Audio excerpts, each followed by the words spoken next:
సమస్త స్తుతి ఘనత మహిమ ప్రభావాలు కలుగుగాక.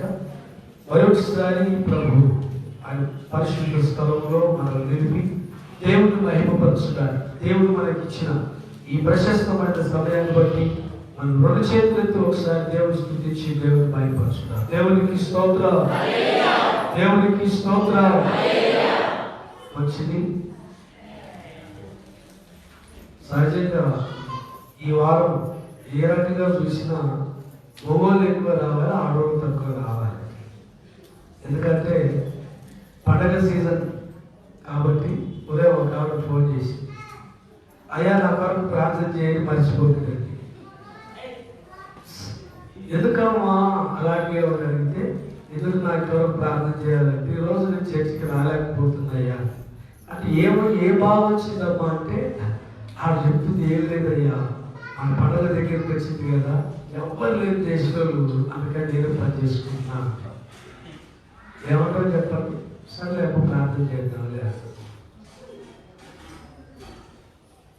ఆదివారం రోజు ఇంటి పని చేసుకోమని చెప్పింది దేవుడా దైవమా? చెప్పండి, దేవుడా దైవమా? నువ్వు ఎంత సీనియర్ అయినా నువ్వైనా నేనైనా వాక్యం ముందుకు వచ్చి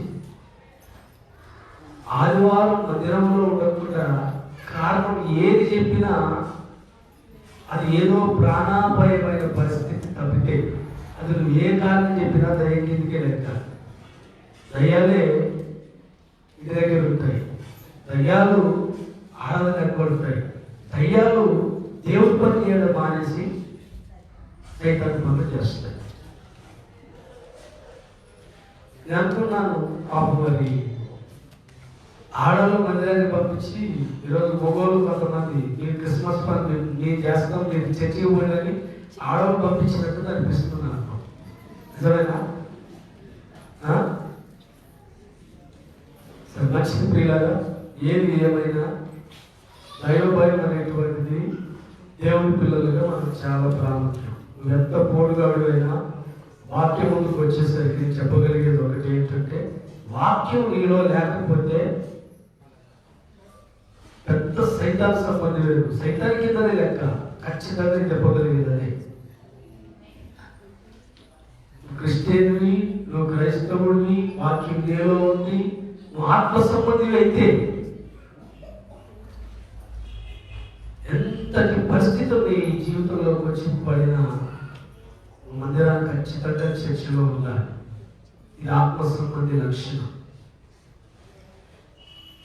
పిల్లరా జ్ఞాపకం చేసుకోండి. పదే పదే మరలా ఎందుకు ఈ మాటలు చెప్తున్నానంటే, మీ మనసు గాయపడ్డా మిమ్మల్ని బాగు చేయడం మా బాధ్యత. ఏదో కలిపొల్లి కబుర్లు చెప్పి నవ్వించి ఏదో చేసి ఏదో పూట కలిసింది అనుకుంటే దేవుడి ముందు ఒక రోజు లెక్క చెప్పాలి.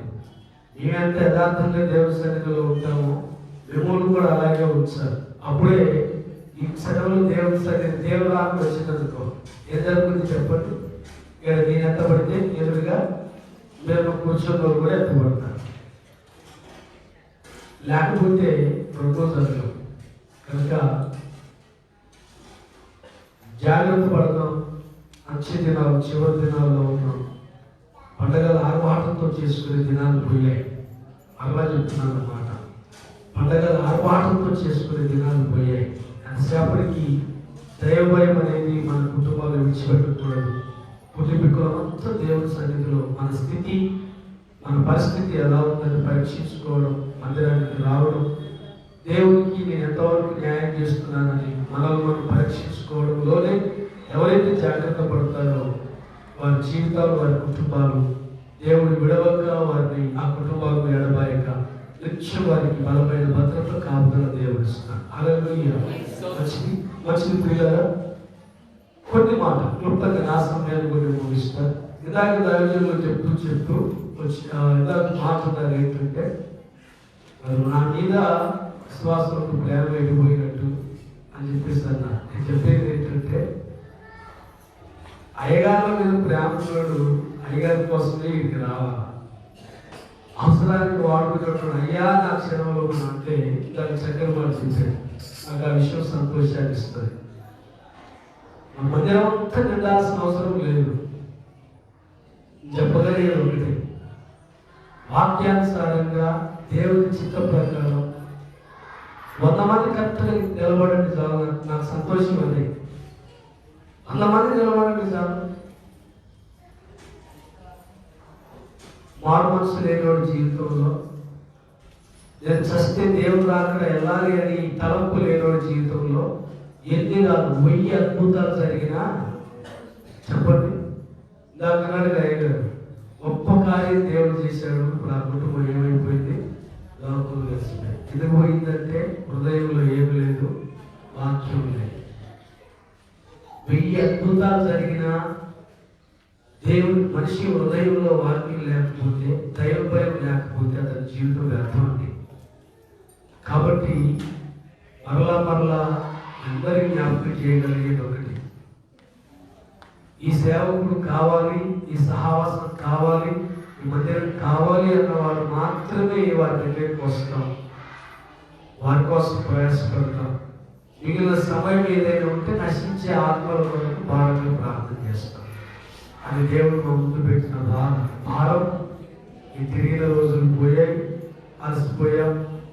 మరి కాబట్టి సహవాసాన్ని ఎవరైతే ప్రేమించి నమ్మకంగా వస్తారో వారి కోసం మాత్రమే రాబోయే దినాల్లో కూడా ప్రయాసపడతాం. ఖచ్చితంగా నశించే ఆత్మల కొరకు ప్రార్థన చేస్తాం. కాబట్టి విషయాన్ని జ్ఞాపకం చేసుకుని మీకు ఏమర్థమైందో నాకు తెలియదు. మేము కూర్చొని ప్రార్థన చేస్తూనే ఉన్నాం. నశించే ఆత్మలు కావాలి, రావాలి ప్రభు ప్రార్థన చేస్తూనే ఉన్నాం. ఊర్లు తిరిగి ఎవరు తిరిగి రా అని బతిలాడినప్పుడు వచ్చే మనుషుల కంటే కూర్చొని ప్రార్థన చేయడం ప్రారంభించిన రోజు నుంచి విశ్వాసం ఎక్కువగా వచ్చి కొన్ని వారాలు గమనిస్తున్నాం. ఎక్కువ రావడం దేవుడు చూడడం మొదలుపెట్టాడు. హల్లెలూయా. అంటే మనుషుల వల్ల కానీ దేవుడి వల్ల ఉంది. ఖచ్చితంగా పిల్లగా. కాబట్టి ఎటువంటి గొర్రెల మందలాగా పోకండి, ఎవరు చెప్తే నిలబాకండి, నష్టపోయేది మీరే. ఖచ్చితంగా నేను చెప్పగలిగేది ఒకటి, ప్రాణం పోయినా నా సహవాసం, నా దేవుడు నా సేవకుడు అన్న తీర్మానంలో నిజంగా గట్టిగా నిలబడితే నేనంటాను, దేవుడి నీ జీవితంలో రాబో కాలానికైనా ముందు గొప్ప మేలులతో నీ కుటుంబాన్ని దేవుడు నింపుతాడు. హల్లెలూయా. ఒక ఆయన అన్నాడు ఈ మధ్య, అయ్యా తిరిగి చర్చి లేదు, నా కొరకు ప్రార్థన చేయను అయ్యగారు లేదు. అయినా ఇలాగే అంటే నీ బతికి ఎప్పటికంతే, నీ బతికి ఎప్పటికంతే. నీ జీవితం ఎంత చర్చి తిరిగినా నీ బుద్ధివారం బతుకు మాత్రం చెప్పాడు. చివరికి వచ్చాడు, ఏదో అయ్యగారు అలా అంటావు అన్నాడు. అంటే నేను అన్నాను, నిజం చెప్తున్నా. ఇప్పటివరకు ఎవరికి నిజం చెప్పదా? నేను చెప్తున్నా నిజం. నీ బతుకు మారలేదు, నీ బుద్ధి మారలేదు, అందుకే నీ బతుకులో ఏ ఆశీర్వాదాలు లేవని చెప్పారు. బుద్ధ కూడా మంత్రాలు చెబుతావా? నీకంటూ స్థానిక సంఘం లేదా? దేవుని మీద నమ్మకం లేదా? వాక్యం మీద నమ్మకం లేదా? నీ ప్రార్థన మీద నీకు నమ్మకము లేదా? అది కాదు ఏది కాదు. నేను అన్నాను, నా దగ్గరికి రమ్మని చెప్పను. ఎవరో నాకు తెలియదు, యాడికి పోతావో, ఏ సేవకులు ఎన్నుకుంటావో వాడికే పో. కానీ దయచేసి చెప్తాను, మందిరాలు మాత్రము పాస్టర్లను మార్చడం, మందిరాలు తెల్లవారు నీకు శాపం చెప్పి నీకు చివరికి అది కాదని చెప్పేసంటే భార్య ఉంది, నేనేదో చెప్పినయ్యా చివరికి ఇద్దరు నిలబెట్టి ప్రార్థన చేసి పంపించాను. పిల్లగా నీ నీతే నీ స్థాయికి జీవితాన్ని దినదినాభివృద్ధిలోకి తీసుకొస్తుంది. నీ కొరకు చెప్తున్నాను కదా, యేసు ప్రభువు పరలోకం నుండి దిగి ఇక్కడికి వచ్చి నీ మీద చేయబెట్టిన నీ బతుకు మారదు తెలుసా. యేసు ప్రభువారే డైరెక్ట్ దిగి వచ్చి స్థలంలోకి నిలబడి రాకుమారుడా రాకుమార్తె నీ నెత్తి మీద చేయబెట్టిన జీవితము మారదు, ఈ స్థితి మారదు. ఎందుకు చెప్తున్నాను నా మాట అంటే, బైబిల్లో ఉంది, నీ విశ్వాసమే నిన్ను స్వస్థపరుస్తుంది, నీ విశ్వాసమే నిన్ను గొప్ప చేస్తుంది, నీ విశ్వాసమే నిన్ను వృద్ధి చేస్తుంది, నీ ఆత్మీయత నీ జీవితాన్ని కుటుంబాన్ని కాపాడుతుంది. ఆత్మీయత లేకుండా అటు ఇటు తిరిగి దయచేసి సమయాన్ని వృధా చేసుకోకండి. దైవికంగా మిమ్మల్ని మీ కుటుంబాలు కట్టుకోండి, వాక్యానుసారంగా జీవించండి. పిల్లల చిన్న ఆశ ఏమి లేదు. ఇంతసారి ఇంత చెప్పినా మీరేదో మాకు వస్తారని ఏదో చేస్తారని మాకు ఏమీ లేదు. మా చిన్న ఆశ ఏంటంటే దేవుడు రాకొడిస్తే ఎక్కడ ఉండాలని బాధ చెప్పండి. ఎక్కడ చెప్పండి? పరలోకం అంతే. అంతకుమించి మీరు ఎదురు చూసేది ఆశించేది ఏమి లేదు. కనుక దయచేసి జ్ఞాపకం చేసుకుందాం. అటు ఇటు తిరగడం మానేసి సహవాసం ఏదో ఒకసారి అర్థంగా రండి. రెండవది చెప్తున్నాను, ఆత్మీయత ఎక్కడ ఉంది, ఎక్కడ ఆత్మీయంగా దీవించబడతారు, ఎక్కడ ఆత్మీయత ఉంటే అక్కడ వృద్ధి జరుగుతుంది, ఎక్కడ ఆత్మీయత ఉంటే అక్కడ కార్యాలు జరుగుతాయి, ఎక్కడ ఆత్మీయత ఉంటే పిల్లలు అక్కడ బలమైన కార్యాలు జరుగుతాయి. కనుక అదొక్కటి గుర్తించి నమ్మకంగా రండి. దేవుడి మీ జీవితాలు చూస్తుండగానే రాబో దినాల్లో గొప్ప కార్యాలు దేవుడు జరిగిస్తారు. హల్లెలూయా. మంచిది పిల్లరా, పరిశుద్ధ గ్రంథంలోకి వెళ్ళి కొన్ని మాటలు ధ్యానం చేద్దాం. ఈరోజు ప్రశ్న ఏంటంటే, మన దేశంలో పుట్టినవాడు మనకు దేవుడు అవుతాడు. మన భారతదేశంలో పుట్టినవాడు లేదా మన దేశంలో పుట్టినవాడు మనకు దేవుడు అవుతాడు. మరి యేసు ప్రభువును మనం ఎందుకు ఆరాధించాలి? ఈయన ఎవరు చెప్పండి? ఈయన ఎవరు? పరాయి దేశస్తుడు కదా. యేసు ప్రభువు పరాయి దేశస్తుడు కదా. మన దేశంలో పుట్టినవాడు మనకు దేవుడు అవుతాడు. ఏదో ఎక్కడో వేరే దేశంలో పుట్టినవాడు మనకు దేవుడు ఏమవుతాడు? ఒక సహోదరుని ప్రశ్న, మన దేశంలో పుట్టినవాడు మనకు దేవుడు అవుతాడు. ఎక్కడో పరాయి దేశంలో ఎక్కడో పుట్టినవాడు మనకి దేవుడు ఎలా అవుతాడు? ఎందుకు మనం ఆయన ఆరాధించడం? బుద్ధి తక్కువే కదా, జ్ఞానం లేని పనే కదా, మీరు ఎందుకు ఆ పని చేస్తున్నారని ఒక సహోదరుడు ప్రశ్నించాడు.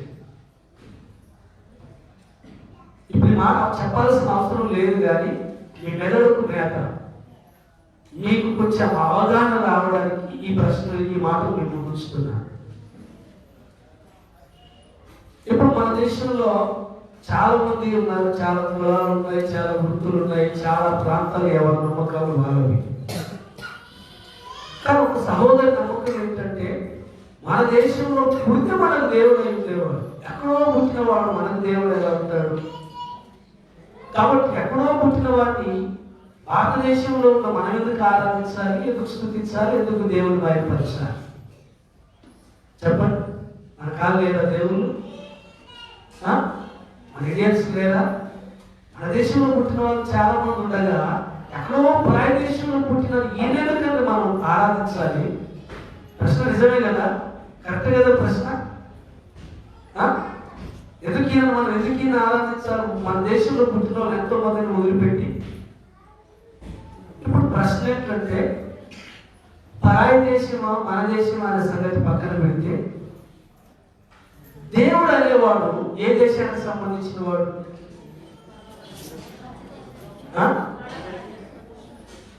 అర్థమైందండి? ఇప్పుడు మన దేశమా పరాయి దేశమా అని పక్కన పెడితే, అసలు దేవుడు అనేవాడు ఏ దేశానికి చెందినవాడు?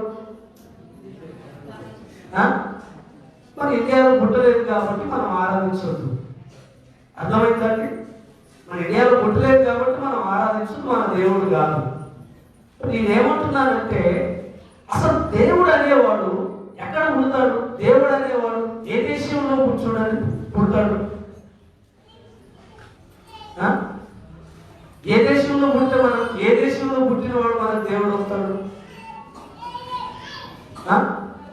దేవుడు అనేవాడు దేశానికి, రాష్ట్రానికి, ప్రాంతానికి, కులానికి ఒకరు దేవుడుగా ఉంటాడా? దేవుడిగా ఉంటాడండి? ఈరోజు వీళ్ళని చూడండి, వెర్రితనము, జ్ఞానం లేని స్థితి నిజానికి ఈరోజు కూడా మన భారతదేశంలో కనబడుతున్నది ఏంటంటే, ఎంతో టెక్నాలజీ పెరిగింది, విద్యా సంపన్నులుగా ఉన్నారు, పెద్ద పెద్ద ఉద్యోగాలు చేస్తున్నారు, పెద్ద పెద్ద ఉన్నతమైనటువంటి గౌరవ వేతనాలు అందుకుంటున్నటువంటి స్థితిలో కూడా ఉన్నారు. కానీ ఈ రోజుకి జ్ఞానం లేనటువంటి ఆలోచన లేనటువంటి పరిస్థితి ఏంటో తెలుసా? దేవుడు అనేవానికి ఏ రంగు పూసారు చెప్పండి? దేవుడు అనేవానికి ఏ రంగు పూసారు చెప్పండి? మా ప్రాంతంలో పుడితే మాకు దేవుడు అయ్యేవాడు. మా దగ్గర పుట్టలేదు కాబట్టి యేసు ప్రభు మాకు దేవుడు కాదు. ఈరోజు ప్రియులారా జ్ఞాపకం చేసుకో. నేనేమంటున్నానంటే దేవుడు అనేవాడు ప్రియులారా గమనించండి, దేవుడుగా కొనియాడబడుతున్నటువంటి దేవుడు అనేవాడు ప్రియులారా ఎక్కడ ఉంటారు చెప్పండి? ఎక్కడ పుడితే మనకు దేవుడు అవుతాడు? అదే ఇప్పుడు అమెరికాలో పుట్టాడు అనుకో, అమెరికన్స్ ఏమంటారు? మా దేవుడు అంటారు. లండన్లో పుట్టాడు అనుకో, వారేమంటారు? మా దేవుడు అంటారు. ఇప్పుడు భారతదేశంతో వచ్చిన సమస్య ఏంటంటే, ఇండియన్స్ లో ఉన్న ప్రజల యొక్క మనోభావాలు ఏంటంటే, ఈరోజు భారతదేశంలో ఉన్న ప్రజలు అనేక మంది ఏంటంటే, మా దగ్గర పుట్టలేదు కదా, మా దేవుడు కాదు కదా, అలాంటప్పుడు మేము ఆయన ఎందుకు నమ్మాలి? అలాంటప్పుడు మేము ఎందుకు ఆయన ఆరాధించాలి? అలాంటప్పుడు మేము ఎందుకు యేసు ప్రభు అని మేము ఎందుకు తపస్సు చేయాలి, పూజ చేయాలనే ప్రశ్న ఈరోజు చాలా మంది మనసుల్లో ఉంది.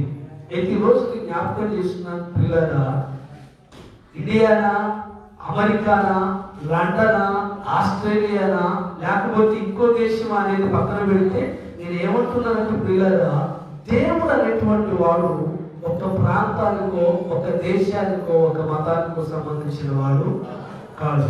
ముందుగా చాలా ఫస్ట్ మనం ఇది గమనించాలి. మనుషులకు మతాలు ఉన్నాయి, మనుషులకు కులాలు ఉన్నాయి, మనుషులకు వృత్తులు ఉన్నాయి, మనుషులకు రాష్ట్రాలు విడిపోయి చూడండి, దేశాలు భేదాభిప్రాయాలు మనుషులకు ఉన్నాయి, కానీ దేవుడికి ఇవేమి ఉండవు. అలా ఉంటే అతడు చెప్పండి, నేను చెప్పకూడదు ఆ మాట. మరి ఎవరు దేవుడు అని అంటే, ఎక్కడ పుడితే దేవుడు అవుతాడు? ఎక్కడ పుడితే అందరికీ దేవుడు అవుతాడు? ఆలోచన చేస్తే ప్రియమైన దేవుని బిడ్డలారా, పరిశుద్ధ గ్రంథంలో మనం గమనిస్తే లూకాసు సువార్త 2వ అధ్యాయం 10వ వచనంలో ఈ మాట ఏం రాయబడిందో తెలుసా? ఏమంటాడు అక్కడ? ఆ దూత భయపడకుడి, ఇదిగో ప్రజలందరికీ కలగబోవు మహా సంతోషకరమైన స్వర్ధమానము నేను మీకు తెలియజేస్తున్నాను. దావీదు పట్టణమునందు నేడు రక్షకుడు మీ కొరకు పుట్టి ఉన్నాడు. ఈయనే ప్రభు అయిన క్రీస్తు. దానికిదే ఆనవాలు. చాలు పిల్లరా, ఈరోజు గమనించారు చక్కని మాట. ప్రజలందరికీ కలగబోవు మహా సంతోషకరమైన సువార్తమానం. ఒక్కరికి ఇద్దరికి కాదండి. ఏ ఒక్క ప్రాంతానికో, ఏ ఒక్క కులానికో, ఏ ఒక్క వర్గానికో, ఏ ఒక్క దేశానికో సంబంధించింది కాదండి. ఈ సంతోషకరమైన వర్తమానం ఎవరికి అనంటే, ప్రపంచంలో ఉన్న ప్రతి మానవుడికి, ప్రతి ఒక్కరికి ఈ శుభవార్త వస్తుంది. శుభవర్తమానం దేవుడు ప్రకటిస్తూ వచ్చాడు. ఏంటి సువార్త అంటే, నేడు దావీదు పట్టణమునందు నేడు రక్షకుడు మీ కొరకు పుట్టి ఉన్నాడు. ఈరోజు పిల్లరా, ఏంటి సంతోషించే విషయం ఏంటంటే, ఆనందించే విషయం ఏంటంటే పిల్లలు గమనించాలి. రోజు మనం ప్రతి వ్యక్తిగతంగా ఎవరింట్లో వాళ్ళు ఏదో చిన్న చిన్న అకేషన్స్ ఆధారం చేసుకొని అంతో ఇంటో చూడండి ఆ ప్రోగ్రామ్ కి ఖర్చు చేసి కుటుంబంతో వచ్చిన బంధుమిత్రులు అవసరమైతే నలుగురు పిలుచుకొని సంతోషిస్తూ ఉంటారు. అది వ్యక్తిగతం. కానీ పిల్లల ఈ సంతోషానికి కారణం ఏంటి? ఎందుకు ప్రజలందరికీ సంతోషకరమైన వర్తమానం ఏంటి? ఆ వార్త ఏంటంటే పిల్లలు గమనించాలి.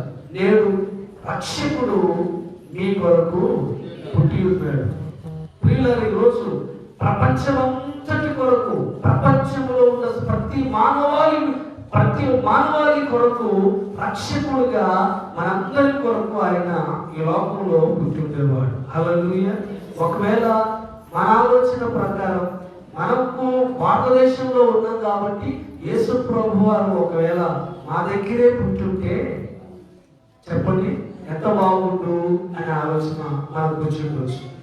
అప్పుడు అమెరికన్స్ ఏమంటారు చెప్పండి? ఇప్పుడు భారతదేశంలో ఉన్నవారికి వచ్చిన ప్రశ్నే రేపు అమెరికాలో ఉన్నవారికి కూడా వస్తుంది. ఆయన భారతదేశానికి మాత్రమే సంబంధించిన దేవుడు, మాకు సంబంధించిన దేవుడు కాదు అని వారు అనేవారు. అందుకని ఎక్కడో ఒక దగ్గర, ఏదో ఒక దేశంలో ఎక్కడో ఒక దగ్గర పరిమితి కాకుండా దేవుడు ఆలోచనకర్త అయిన దేవుడు కనుక తన జన్మాన్ని ఎక్కడ పుట్టించాలనుకున్నాడు, యేసు రక్షకుడుగా దేవుడు ఎక్కడ పుట్టితే బాగుందో అని ఆలోచన చేసినటువంటి దేవుడు పిల్లల ప్రపంచమంతటికి సరిసమానమైనటువంటి స్థలం ఏమిటో తెలుసా? పాలస్తీనా. గ్లోబ్ మనం తీసుకెళ్లి చూడండి, ప్రపంచ పటానికి కూడా చూడండి. ప్రపంచ పటంలో యేసు ప్రభు పుట్టినటువంటి స్థలం ఎక్కడ ఉందో తెలుసా? భూమికి సెంటర్ సమానమైనటువంటి భాగమైనటువంటి చూడండి పాలస్తీనా దేశంలో పిల్లలు ఎక్కడ పుట్టాడు ఆయన? ఎక్కడ పుట్టాడు ఆయన? బెత్లెహేము అనబడినటువంటి ఊరిని దేవుడు వెనుకొని అక్కడ యేసుక్రీస్తు లోక రక్షకుని జననాన్ని అక్కడ దేవుడు పెట్టాడు. హల్లెలూయా. అందుకనే ఇప్పుడు ప్రియులారా ఏ దేశంతో సంబంధం లేకుండా ఇప్పుడు ఆ ఇండియన్స్ ఏమన్నారంటే ఆయన మా దేవుడు కాదు అన్నట్లుగా, రేపు ఇంకొక దేశస్తులు మా దేవుడు కాదు, మరికొక దేశస్తులు మా దేవుడు కాదని ఇలా ఏ ఒక్కరు కూడా అలాంటి అభిప్రాయం వారి మనసులో వారి హృదయాల్లో రాకుండా ఉన్నట్లుగా దేవుని యొక్క ఆలోచన ఏంటో తెలుసా?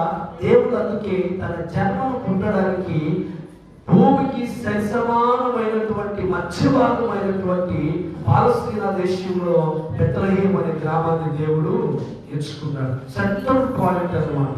అందుకని ప్రియులారా యేసు ప్రభువు ఒకరికి ఎక్కువ కాదు, మరొకరికి అర్థమవుతుందండి, ఒకరికి ఎక్కువ కాదు, మరొకరికి తక్కువ కాదు. అందుకే అపోస్తలుల కార్యం 10:36 ఉంది కదా, యేసుక్రీస్తు ప్రభువు ఒకరికి ప్రభు అయి ఉన్నాడు. ఆయన ఒకరిగా ఇద్దరిగా. ఎవరికి ప్రభు అంటే ఆయన మహాదేవుడు అనడానికి లేదుగా. మహాదేవుడు అని దేవుణ్ణి ఒక్కరికి పరిమితం చేసే పరిస్థితి లేదు. యేసు ప్రభు అలాంటి వాడు కాదు. యేసు ప్రభు ఒక్కరి కోసం ఇద్దరి కోసం పుట్టినవాడు కాదు. ఒక దేశం కోసమో లేకపోతే కొన్ని ప్రాంతాల వారికి మాత్రమే పుట్టినటువంటి వాడు కాదు. ఈయన పుట్టక చూడండి ఎవరు అనంటే దేవుడు కనుక ఈయన ప్రపంచంలో ఉన్న అన్ని దేశాల ప్రజలు అందరూ కూడా సంతోషించినట్లు స్వీకరించినట్లుగా ప్రపంచ నడుబొడ్డు అనబడినటువంటి పాలస్తీనా ప్రజల దేశంలో బెత్లెహేము అనబడినటువంటి ఆ ప్రాంతంలో దేవుడు జన్మించినట్లుగా మనం చూస్తున్నాం. హల్లెలూయా. అందుకే ఈరోజు ప్రియులారా ప్రపంచంలో ఉన్న అనేక దేశాలు యేసు ప్రభువుని స్వీకరించారు. ఈరోజు ఇండియన్స్ కూడా ఈ సువార్త కొంచెం ఆలస్యంగా అందినప్పటికీ ఈరోజు ఇండియా భారతదేశంలో కూడా చూడండి సువార్త అందనటువంటి స్థలాలు తక్కువ. ఆల్మోస్ట్ అందరికీ యేసుక్రీస్తు గురించి అందరికీ తెలుసు. ఈరోజు పిల్లలు అనేకులు ఈరోజు మనం దేవుణ్ణి ఆరాధిస్తూ ఉన్నాం. హల్లెలూయా. అయితే ఈరోజు జ్ఞాపకం చేసుకోవాలి, తెలియని వారికి నేను మనం చెప్పగలిగే సమాధానం ఒకటే, దేవుడు అనేవాడికి ప్రాంతంతో దేశంతో సంబంధము ఉందా? నలుపు ఎరుపు అనే భేదము లేదు. భాష చూడండి, భాష లేదా ఈ భాషకు మాత్రమే సంబంధించిన వారికి మాత్రమే దేవుడు అని చెప్పడానికి లేదండి. అందుకే యేసు ప్రభువారికి ఒక అమ్మాయికి డౌట్ వచ్చింది, మమ్మీ అంటే ఏందమ్మా చెప్పేసి తల్లి బిడ్డలకు సమాధానం ఇస్తుంది. ఆ పాపకు ఒక డౌట్ వచ్చింది ఏంటంటే, మనం ఇండియన్స్ అమెరికా కొన్ని దేశాల ప్రజలు ఉన్నారు, మనం తెలుగులో యేసు ప్రభువా అని ప్రార్థన చేయాలి. కాబట్టి మన ఫీలింగ్ ఏంటంటే తెలుగు ప్రార్థన మాత్రమే దేవుడు వింటాడు అని ఒక ఫీలింగ్. ఇప్పుడు ఆ డౌట్, ఆ పాపకు వచ్చిన డౌట్ ఏంటంటే, ఇక్కడ మనం తెలుగులో ప్రార్థన చేస్తున్నాం, అమెరికా వాళ్ళు ఇంగ్లీష్లో చేస్తారు, మరొక దేశస్తులు వారి లాంగ్వేజ్ లో ఇలా చేస్తారు, 250కి పైగా చిలుకు దేశాలు ఉన్నాయి, అందరూ వారి భాషలతోనే ప్రార్థన చేయాలి కదా, ఇంతకీ దేవుడికి ఈ భాషలన్నీ అర్థమైతే మమ్మీ అని అడిగింది సార్. దేవుడికి భాషలన్నీ అర్థమైతే మమ్మీ అని చెప్పేసి తల్లిని అడిగింది. అప్పుడు ఆ తల్లి సమాధానం ఏం చెప్పాలి చెప్పండి? మనిషి తన పోలికలో తన రూపంలో సృష్టించిన దేవాతి దేవుడికి, మనిషినే తన పోలికలో చేసిన దేవుడు పిల్లల మనుషుల యొక్క భాషలు దేవుడికి కొత్త? మనుషుల భాషలు దేవుడికి తెలియదా? ఈరోజు పిల్లల నీ లాంగ్వేజ్ ఏదైనా కావచ్చు, ఏ దేశంలో అయినా కావచ్చు, ఏ ప్రాంతానికి చెందిన వాడైనా కావచ్చు, నువ్వు ఏ భాషలో నువ్వు మాట్లాడినా, ఏ భాషలో నువ్వు ప్రార్థన చేసినా పిల్లల అన్ని భాషలు దేవుడికి తెలుసు. ఆయనకు అన్ని అర్థమవుతాయి. ఎందుకంటే అన్ని సృష్టించిందే ఆయన, అన్ని వర్గాలు సృష్టించిందే ఆయన, అన్ని ప్రాంతాలను, అన్ని ఈ లోకంలో ఉన్న పరిస్థితి, ప్రపంచంలో ఉన్న ప్రతి మానవుని చేసినటువంటిది ఆయన. కనుక అందరికీ ఆయనకు అర్థమవుతాయి. ఈరోజు ప్రియులారా, అందుకని యేసుక్రీస్తు కొందరికి కాదండి, అందరికీ ప్రభు. ఇండియాలో ఉన్న దేవుని ఖచ్చితంగా యేసు ప్రభుని ఆరాధించవచ్చు. అమెరికాలో ఉన్నవాడు ఆరాధించవచ్చు, బ్రిటన్లో ఉన్నవాడు ఆరాధించవచ్చు, లండన్లో ఉన్నవాడు ఆరాధించవచ్చు. ప్రపంచంలో 250కి పైచిలకు ఉన్న దేశాల్లో ఉన్న ప్రజలందరూ కూడా నిఖచ్చితంగా ఆయన ఆరాధించవచ్చు. ఎందుకంటే ఆయన అందరికీ ప్రభువు, అందరికీ ప్రభువు. అలా చెప్తున్నా, దేవుడైన వాడు ఒక ప్రాంతానికి, వర్గానికి సంబంధించిన వాడు కాదు. తెలియక మా దేవుడు అని చెప్పడానికి లేదు. ఈయన ఎవరికి దేవుడు అని అంటే అందరికీ దేవుడు. అన్ని కులాలకు, అన్ని ప్రాంతాలకు, అన్ని వర్గాలకు, ప్రపంచంలో ఉన్న ప్రతి ఒక్కరికి దేవుడు. అందుకే బైబిల్లో మాట్లాడు, యేసుక్రీస్తు అందరికీ ప్రభువు. ఈరోజు ప్రియులారా జ్ఞాపకం చేసుకోవాలి. తర్వాత మనం గమనించినట్లయితే, మనము ఆయన చరణాన్ని మనం గమనిస్తే ప్రియులారా చూడండి, ఈ ప్రజలందరికీ కలగబోవు స్వార్థమానం, సంతోషకరమైనటువంటి స్వార్థ ఏంటంటే ప్రియులారా, రక్షకుడు మన కొరకు పుట్టి ఉన్నాడు. రక్షకుడు మన కొరకు పుట్టి ఉన్నాడు. ఉదాహరణకి గమనించాలి, ఎందుకు ఆయన సెంటర్లో పుట్టాల్సి వచ్చింది అని అంటే చెప్పండి. ఒక గదిలో చీకటిగా ఉందనుకోండి, ఆ గది అంతటికి వెలుగు రావాలంటే దీపం ఎక్కడ పెట్టాలి? దీపం ఎక్కడ పెట్టాలి? అసంఖ్యంతో కుసంఖ్యంతో పెడితే ఆ వెలుగు ఈ ఇల్లంతా వస్తుందా? ఆ ఇల్లు చీకటి కలిగిన స్థలం అంతటిని ఆ వెలుగుతో నింపాలంటే ఆ వెలుగు ఎక్కడ ఉండాలంటే చూడండి, ఆ ఇల్లంతటికి వెలుగునిచ్చినట్లుగా అది ఇంటికి సెంటర్లో లేదా పై స్థానంలో అందరికీ కనబడినట్లుగా పెట్టాలి. అప్పుడు ఆ ఇంట్లో దీపము వెలిగే ఆ వెలుగు పిల్లల ఆ చీకటిగా ఉన్న స్థలాన్ని అంతా ఏం చేస్తుందో తెలుసా? వెలిగిస్తుంది. అలాగే పాపముతో, శాపముతో, ఆత్మీయ గ్రహింపు లేక, పరిశుద్ధత లేకుండా మానవుడు పతనమైన స్థితిలో ఉంది ప్రియులారా. ఆత్మీయ చీకటి ప్రపంచమంతటికి అలుముకొని ఉంది. వెలుగు లేదు, సత్యం ఎవరికి తెలియబడలేదు. జ్ఞానం చూడండి, ఇది సత్యం అని తెలుసుకోవడం ప్రపంచంలో ఎవరికి సాధ్యం కాలేదు. ప్రతివాడు కూడా ఏమిటి బైబిల్లో, అందరు ప్రతివాడు పాపము చేసి దేవుడు అనుగ్రహించిన మహిమను పొందలేకపోయారు. అందరూ పాపులే, ఏ ఒక్కరికి అందరూ చీకటే. ఆత్మీయ వెలుగు ఏ ఒక్కరి జీవితంలో, ఏ దేశానికి, ఏ ప్రాంతానికి లేదు. అందుకని ప్రియులారా, ప్రపంచంలో ఉన్న ప్రజలందరికీ ఈ వెలుగు ఉదయించున్నట్లుగా, ఈ వెలుగు ప్రకాశించినట్లుగా ప్రపంచానికి నడుముటైనటువంటి చెప్పండి యూదయ బెత్లెహేము అనబడినటువంటి స్థలాన్ని, పాలస్తీనా దేశాన్ని దేవుడు వెతుక్కున్నాడు. ఈరోజు ప్రియులారా, అక్కడ పుట్టాడు ఆయన. పుట్టాడు అన్నాడు, ఎందుకు తెలుసా? నేను ఒక్కరికి ఇద్దరికి చెందిన వారిని కాదు, ప్రపంచంలో ఉన్న అందరికీ ప్రభువును. నన్ను ఎవరు త్వరగా స్వీకరిస్తారో, నన్ను ఎవరు త్వరగా వారి హృదయాల్లో చేర్చుకుంటారో, నాకు ప్రప్రదమైన స్థానం ఎవరు ఇస్తారో, వారి జీవితాల్లో బ్రతుకులు వెలిగించడానికి ఈ లోకానికి వచ్చినటువంటి దేవుడు మన ప్రభువైన యేసుక్రీస్తు. హల్లెలూయా. కనుక ఈరోజు ప్రియులారా, పరిశుద్ధ గ్రంథంలో మనం గమనిస్తున్నట్లయితే చూడండి, అందుకని ప్రపంచంలో సెంటర్ పాయింట్ అయిన దేశం పాలస్తీనా, అక్కడ పుట్టినటువంటి దేవుడు ఈరోజు ప్రపంచమంతా అంతటికి దేవుడిగా కొనియాడబడుచున్నాడు. సువార్త అంతటా వ్యాపించింది. అందరూ ఈ రోజు యేసుక్రీస్తు ప్రభువాన్ని అంగీకరించారు మనతో సహా. హల్లెలూయా. ఈ రోజు ప్రియులారా మంచి ఎందుకు పుట్టాడైనా అంటే ఎందుకు ఈ లోకానికి రావాల్సి వచ్చింది చెప్పండి? ఎందుకు అని గమనిస్తే ప్రియులారా మానవుడు జన్మతః పాపి అయి ఉండగా ఆ పాపమును తొలగించడానికి యేసు ప్రభు తర్వాత గాని యేసు ప్రభువుకు ముందు గాని ఈ ప్రపంచంలోకి వచ్చి పాపాన్ని తీసివేయగలిగిన శక్తి ఈ లోకంలో ఎవరికి లేదండి. యేసు ప్రభువుకు ముందు ఎంతో మంది పుట్టారు, యేసు ప్రభు తర్వాత ఎంతో మంది పుట్టారు.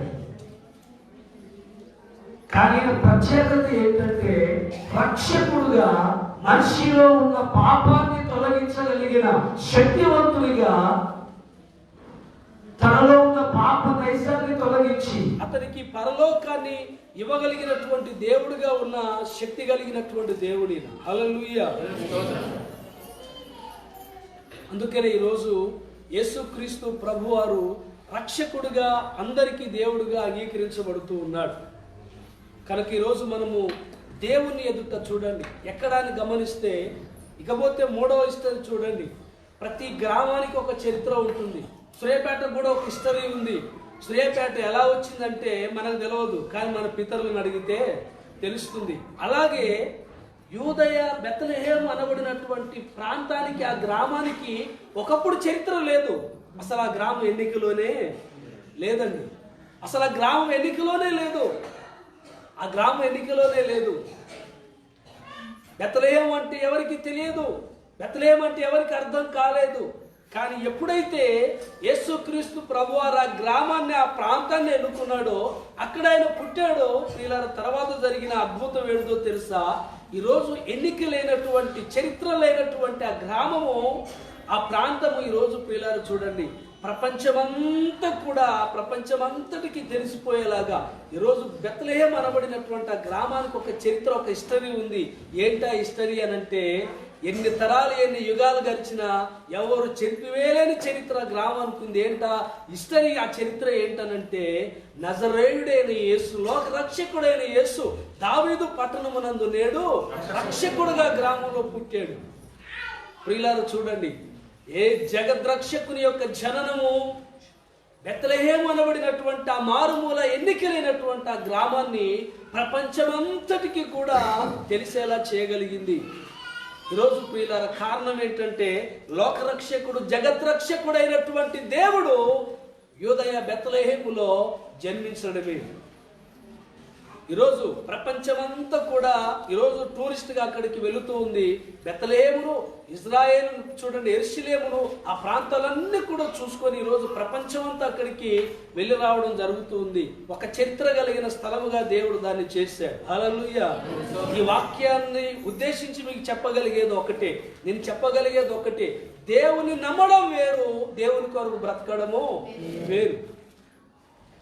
ఈ మాట చెప్తున్నా. ఒకసారి ఒక స్త్రీ అంట, ఒక సహోదరి తన తోటి స్నేహితురాలను తీసుకొని ఒక రెస్టారెంట్కి వెళ్ళి హ్యాపీగా, చాలా సంతోషంగా ఆవిడకి పార్టీస్తూ ఉంది. ఇద్దరు చక్కగా తెచ్చిన ఐటమ్స్ తెచ్చారు, తింటూ ఉన్నారు, చక్కగా త్రాగుతూ ఉన్నారు. వీళ్ళు మాట్లాడుకుంటూ హ్యాపీగా, చాలా సంతోషంగా ఉన్నటువంటి ఆ సమయంలో ఈవిడకు తెలిసినటువంటి మరొక స్త్రీ అదే రెస్టారెంట్ హోటల్లోకి ప్రవేశించి వీరు చాలా ఉత్సాహంగా ఉంది, చాలా సంతోషంగా ఉంది, చాలా ఆనందంగా ఉంది. ఆమె సంతోషానికి, ఆనందానికి కారణం ఏంటో తెలుసుకోవాలని ఆ 3వ వ్యక్తి వారి మధ్యలోకి వచ్చి ఆమెను పరిచయం చేసుకొని, ఎందుకు ఇంత సంతోషంగా ఉన్నావు, నీ సంతోషానికి కారణం ఏంటి అని అంటే, ఆడ చూడండి పార్టీ ఇచ్చే ఆ స్త్రీ ఆ పాత స్నేహితురాలైనటువంటి ఆమెతో చెప్పిన మాట ఏంటంటే, ఈరోజు చూడండి నా కొడుకు బర్త్డే గనక ఈరోజు ఈ బర్త్డే సెలబ్రేషన్ ని చాలా సంతోషంగా, చాలా ఆనందంగా జరుపుకుంటున్నాను అని చెప్పేసి తన పాత స్నేహితురాలతో చెప్పడం ప్రారంభించింది. అందుకు ఆమె అడిగింది, మరి చాలా చక్కగా ఎంజాయ్ చేస్తున్నారు, సంతోషిస్తున్నావు, చక్కగా పార్టీ తీసుకున్నారు, అందరూ కూడా బాగుంది. ఎవరి కొరకు అని అంటే కొడుకు పుట్టాడు. మరి ఆ కొడుకు జన్మకు కారణమైనటువంటి వ్యక్తి ఇక్కడ మీ ముందు ఉన్నాడు అని అంటే ఆ తల్లి అంది, లేదు వాడు ఇక్కడికి వస్తే బాగుండదని వాడిని చూడండి ఒక దాసికి ఇంట్లో పని మనిషికి అప్పగించి వచ్చాను అని చెప్పగలిగిందంట. అంటే అప్పుడు ఆమె చెప్పింది, నీవు ఎవరిని ఉద్దేశించి జన్మను కారణం చూడండి సాదృశ్యం తీసుకొని కారణముగా తింటున్నావో, తాగుతున్నావో, ఆనందిస్తున్నావో, సంతోషిస్తున్నావో, నువ్వు ఇదంతా చేస్తున్నావు. కానీ ఎవరు లేకుండా చేస్తున్నావు చెప్పండి? కొడుకు బర్త్డే అన్నావు, కొడుకు పుట్టిన రోజు అన్నావు, కానీ కొడుకు నీ ముందు లేకుండా నీ కొడుకుని ఎక్కడో పెట్టి నువ్వేం చేస్తున్నావు తెలుసా? నువ్వు సంతోషిస్తున్నావు, తింటున్నావు, తాగుతున్నావు. చూడండి, ఇది ఆనందం, సంతోషం అనుకున్నావు. ఇదేం సెలబ్రేషన్ అని చెప్పేసి అడిగితే ఆమె ఆ మాట ఆమెను చూడండి ఆలోచింపజేయడం మొదలుపెట్టింది. నిజమే కదా, ఈరోజు నేను సంతోషించడానికి కారణం నా కొడుకు. ఈరోజు నేను సంతోషించి ఇంతగా సంతోషంగా ఉండడానికి, ఆనందించడానికి కారణం నా కొడుకు. అలాంటిది సంతోషించే ఈ సమయంలో ఎవరు లేరు నా దగ్గర?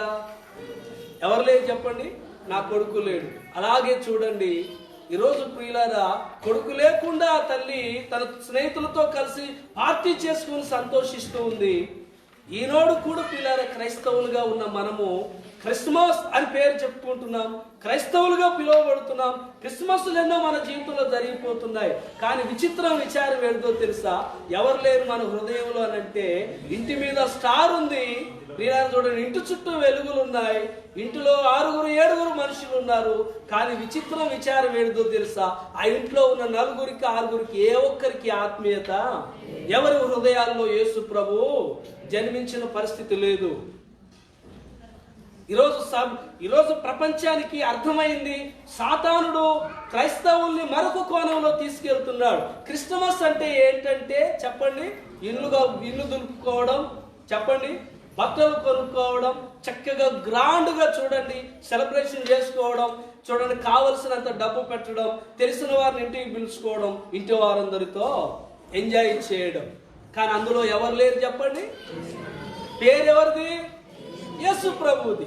యేసు ప్రభు పేరు పెట్టుకున్నావు, కానీ ఆ విందులో, ఆ పొందులో, ఆ సంతోషంలో ఎవరు లేరు అని అంటే దేవుడు లేడు.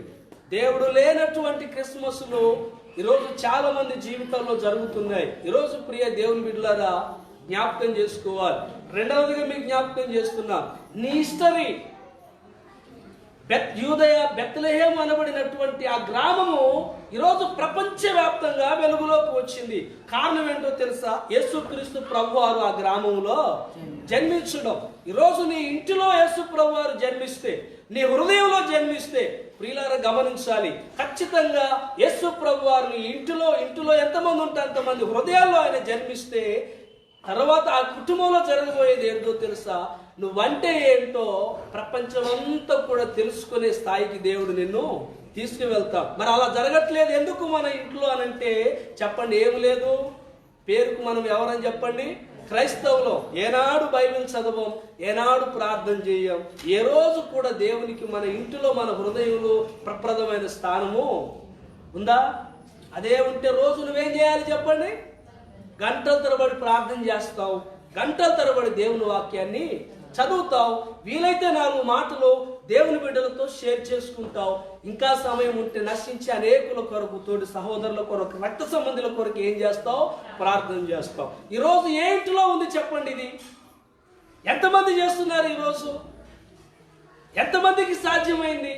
ఎందుకు దేవుడు నిన్ను దీవించట్లేదు? ఎందుకు నీ స్థితి ఇంకా అలాగే ఉంది? ఎందుకు నీ తలరాతు మారడం లేదు? ఎందుకు నువ్వు ఇంకా ప్రత్యేకత, గుర్తింపు లేని వాడు అలాగే ఉన్నావు?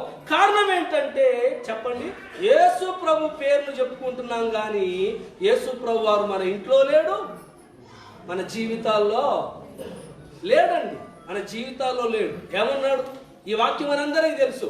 నన్ను ప్రేమించు వారిని నేను ప్రేమిస్తున్నా, నన్ను ప్రేమించు వారిని ఆస్తికర్తలుగా చేసేదును, వారి నిధులను.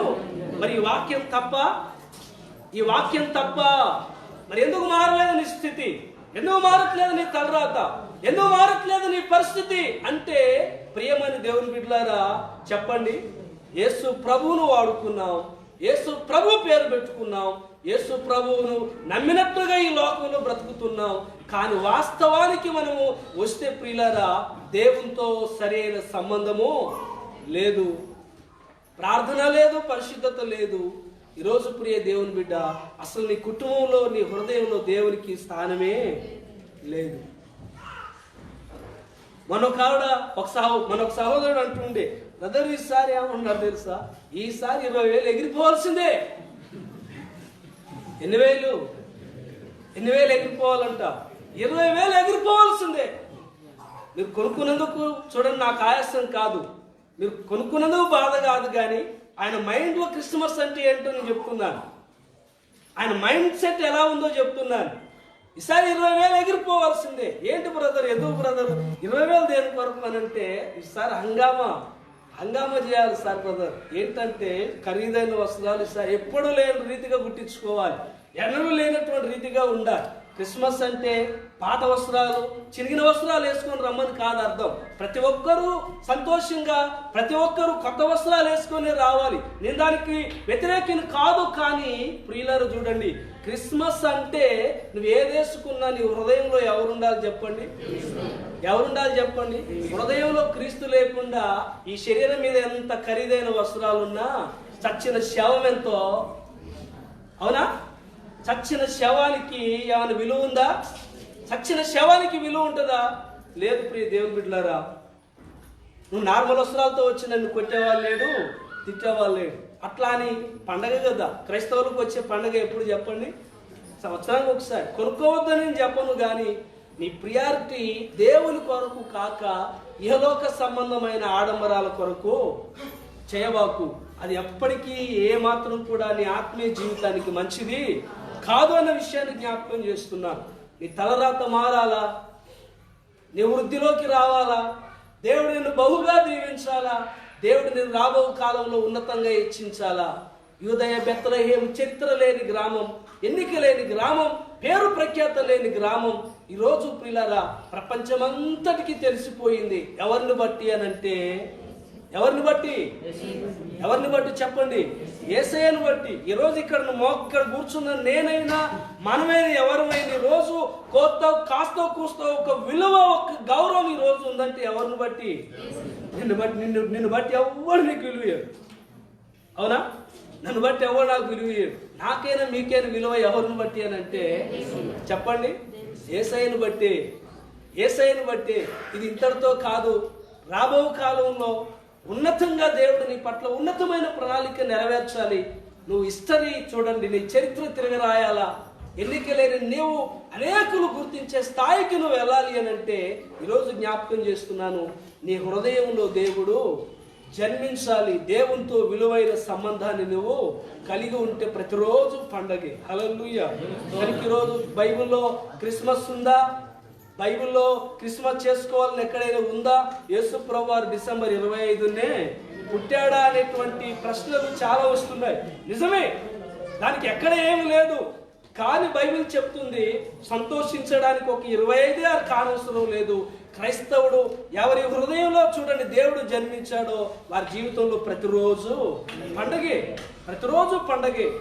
కానీ ఆయన పుట్టిన సందర్భం చరిత్రను చూడండి, చెప్పిన రీతిగా కాస్తో కూస్తో చూడండి, ఎనుకో ముందైనా ఈ మాసంలోనే అనేది ఖచ్చితంగా కనుక ఆయన పుట్టినటువంటి దినాన్ని సెలబ్రేషన్గా ఈరోజు ప్రపంచమంతా చేస్తూ ఉంది. మీకు విషయాన్ని జ్ఞాపకం చేస్తున్నా. ఎందుకు ఈరోజు అంటే ప్రపంచమంతా కలిపి జరుపుకునే ఏకైక పండుగ ఏంటి చెప్పండి? క్రిస్మస్ ఒకటే. కారణం ఏంటో తెలుసా? ఈరోజు యేసు ప్రభువారిని అన్ని దేశాలు స్వీకరించాయి, అన్ని దేశాల ప్రజలు ఆయన హృదయాల్లో చేర్చుకున్నారు. అందుకు ఈరోజు ప్రపంచమంతా క్రిస్మస్ చూడండి సెలబ్రేషన్ చేస్తూ ఉంది. దేవుణ్ణి కొనియాడుతున్నారు, దేవుణ్ణి గణపరుస్తూ ఉన్నారు. కనుక దేవుని పిల్లలారా, ఈరోజు మన జీవితంలో నీ ఇంటిలో దేవుడు ఉన్నారు. ఎవరున్నారు చెప్పండి? ఇంటికి సున్నం, ఇంటి మీద స్టార్ కాదు, ఇంటి ముందు లైట్ కాదు. ఈ పెట్టుకోవద్దని నేను అన్ను, కానీ హృదయంలో దేవుడు ఉంటే వీళ్ళు అన్నీ పెట్టుకొని కాదను. కానీ దేవుడు లేని ఆడంబరాలు ఏది చేయవు, మంచిది కాదు. కనుక యేసు ప్రభుని హృదయంలో జన్మిస్తే నీ స్థితి నీ పరిస్థితి మారిపోతుంది. హల్లెలూయా. కనుక ఈరోజు అలాంటి దేవునికి ప్రియారిటీ ఇద్దాం, ఆరాధనకు విలువిద్దాం, దేవుని ఆరాధన క్రమాన్ని మన జీవితంలో క్రమంగా జరిగిద్దాం. అదే మనం దేవునికి ఇచ్చే విలువ. ప్రతిరోజు వ్యక్తిగతంగా దేవుడితో కొంత సమయాన్ని దేవునికి ఇవ్వు. దాన్ని బట్టి దేవుని ఇంట్లో జీవితంలో ఉన్నాడా లేడా అనేది తెలిసిపోతుంది. హల్లెలూయా. మనకి ఈరోజు ప్రియులారా జ్ఞాపకం చేసుకుందాం, దేవుని మన హృదయాల్లో మన కొరవూపులు ఉండే వరకు మన ప్రభువుని జీవితంలో ముందుంచుదాం. ఆయనకి ఇవ్వాల్సిన విలువను గౌరవాన్ని దేవుడికి ఇద్దాం. ప్రియులారా భయంతో వణుకుతో దేవుని ఎదుట సాగిలో పడదాం.